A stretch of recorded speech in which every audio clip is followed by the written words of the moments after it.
Apple's latest September showcase delivered exactly what we've come to expect from Cupertino. A blend of genuinely impressive technological advances, alongside some head-scratching decisions that leave you wondering what they were thinking.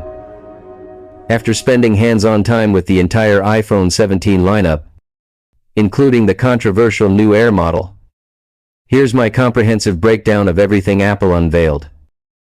Let's start with the elephant in the room. The base iPhone 17 finally gets promotion. Yes, you read that correctly. After years of Apple artificially limiting this feature to Pro models, every single iPhone in the 2025 lineup now sports that buttery smooth 120 Hz adaptive refresh rate. It's the exact same implementation too, ranging from 1 Hz all the way up to 120 Hz, with zero compromises. This move feels simultaneously overdue and significant. The regular consumers don't need 120 Hz argument was always weak, and Apple clearly recognized that.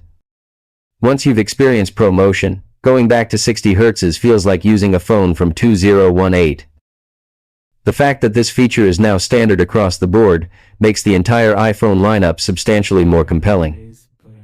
Beyond ProMotion, the iPhone 17 receives a modest but meaningful refresh.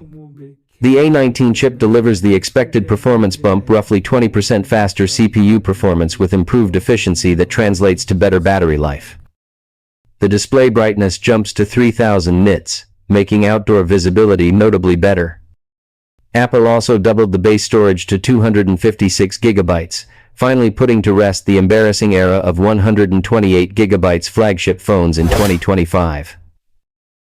The standout feature, however, is the completely reimagined selfie camera system.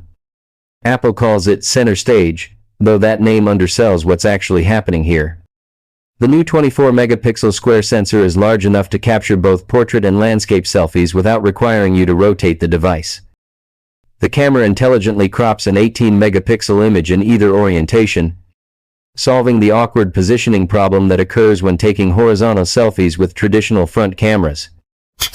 This might sound trivial, but it addresses a real usability issue. When you rotate your phone for a group selfie, the camera lens moves off-center, creating unnatural angles. Now the lens stays perfectly centered regardless of orientation, and the results look significantly more natural. It's one of those features that seems obvious in retrospect, the kind of thoughtful engineering that makes you wonder why it took so long to implement.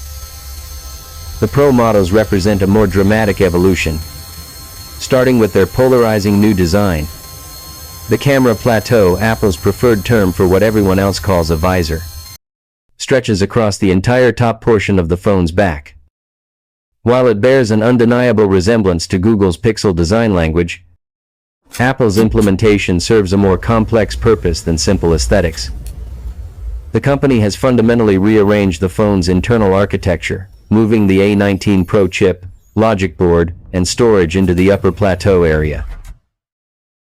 This shift frees the lower portion to house a significantly larger battery. Apple claims this delivers up to 39 hours of video playback compared to the iPhone 16 Pro Max's 33 hours. That's roughly a 10% improvement in real-world terms. More interesting is Apple's decision to abandon titanium in favor of a unibody aluminum construction. After making titanium a centerpiece of the iPhone 15 Pro marketing campaign, this reversal might seem like a step backward.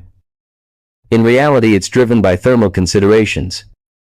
The new aluminum body works in conjunction with the iPhone's first-ever vapor chamber cooling system to address the persistent overheating issues that have plagued Pro models under sustained workloads.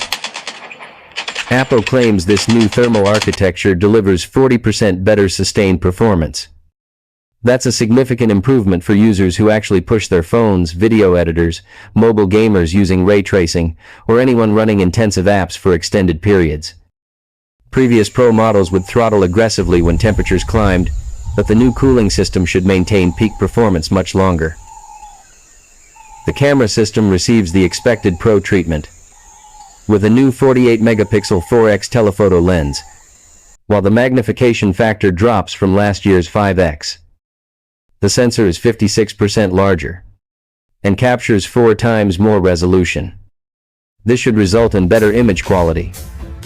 and more aggressive digital zoom capabilities. Beyond the native 4x range, color options are limited to just 3 choices: cosmic orange, deep blue, and silver. The absence of a black option feels like an oversight, though third-party skins will inevitably fill that gap. The Pro models also gain Qi 2 wireless charging support, and professional video features like Genlock Sync and ProRes RAW recording. Then there's the iPhone 17 Air, perhaps the most interesting and problematic device Apple announced. At just 5.6 millimeters at its thinnest point, it's genuinely stunning to hold. The immediate visceral impact of picking up something this impossibly thin cannot be overstated. It feels almost magical, like a concept device that somehow made it to production. But magic comes with compromises, and the Air makes plenty of them. Despite housing the same A19 Pro chip as the Pro model's -1 GPU core, it lacks the thermal management systems that make sustained performance possible. No vapor chamber, no aluminum construction, just titanium and hope. The inevitable result? Aggressive thermal throttling under any meaningful workload. Battery life represents an even bigger concern. Apple's claim of all-day battery life feels more aspirational than realistic.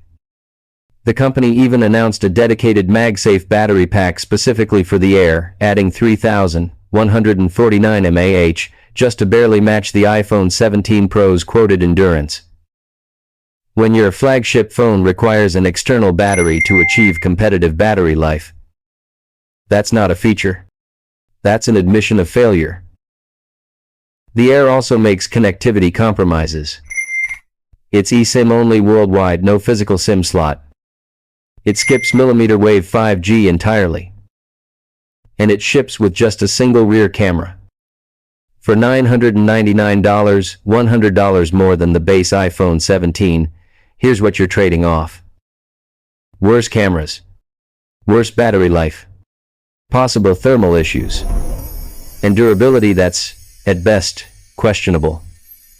Sometimes with triumph, sometimes with catastrophe. Yet I suspect none of that will matter to the Air's target audience. This isn't a phone for spec sheet warriors or pragmatic buyers. It's a statement piece, a conversation starter, a demonstration of engineering prowess over practical utility. Some people will buy it purely for the experience of owning something impossibly thin, regardless of its limitations. Apple's approach with this generation feels experimental. The company is clearly testing different value propositions across its lineup.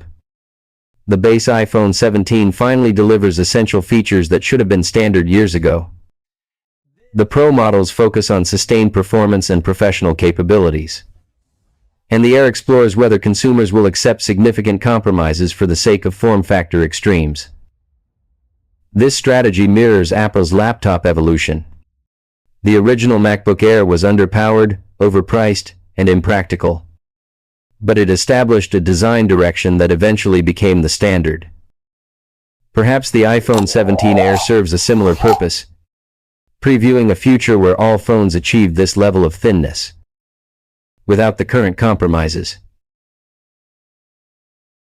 Alternatively, the Air might be preparation for Apple's rumored foldable iPhone.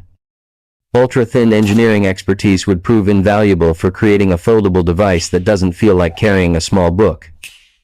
Samsung followed a similar path with their Galaxy S25 Edge, using it as a stepping stone toward their remarkably thin Z Fold 7. Apple's other announcements deserve mention.